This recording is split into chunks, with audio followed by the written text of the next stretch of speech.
Welcome to 62 Terrace Avenue here in the city of Welland. This legal duplex was purchased by our client Conrad back in September. Hi, my name's Ryan Dyck. I'm an investment coach with Team Koukun Real Estate. If you're interested in a free beginner's guide to creating a legal basement apartment, click the link below.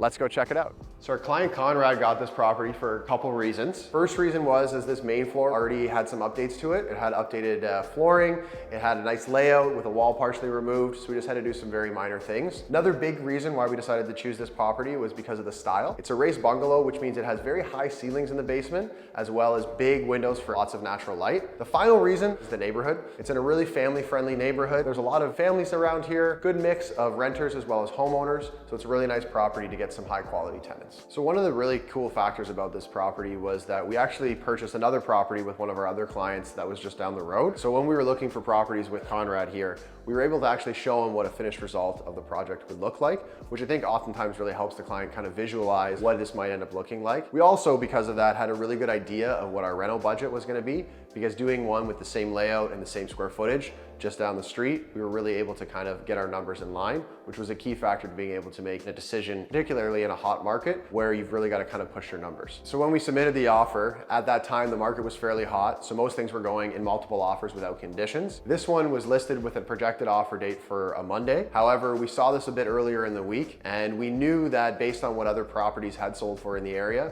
approximately what it was going to go for. We ran our numbers and we ended up submitting a bully offer, which is when you submit prior to the offer date. We submitted a bully offer, ended up getting it accepted, and moved on to the construction phase of our project. So the client closed on this property back in September. They actually had the majority of the work done within the first few months. It was almost finished in December. However, unfortunately, due to a couple little minor issues with supply chains, we had to drag it on for another couple months. Fortunately for the client, we've been able to rent it out fairly fast since that time, as it should be rented here by the end of the week. But there was obviously a couple delays in the property, which is kind of standard when these things go. So as long as we budget for it in our numbers, everyone's okay. So our client purchased this one in September for around $530,000.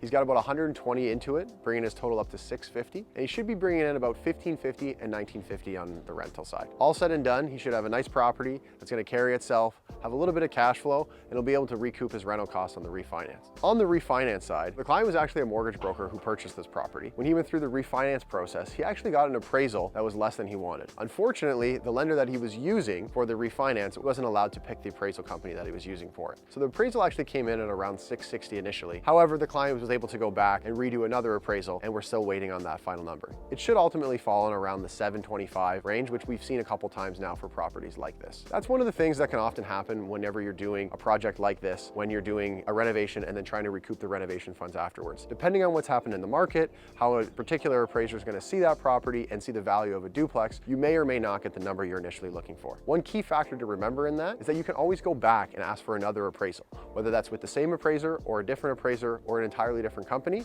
There's always options that we can use to try and fulfill these things when there's a shortcoming. Thanks for watching as we discuss my client Conrad's legal duplex conversion here in the city of Welland. As you can see, not all things work smoothly, but in the end, we are able to manage it and produce a good result for the client. If you guys are interested to see more videos like this and learn more about investing, feel free to subscribe to the channel, or more importantly, check out the link below for a free guide to creating a legal basement apartment.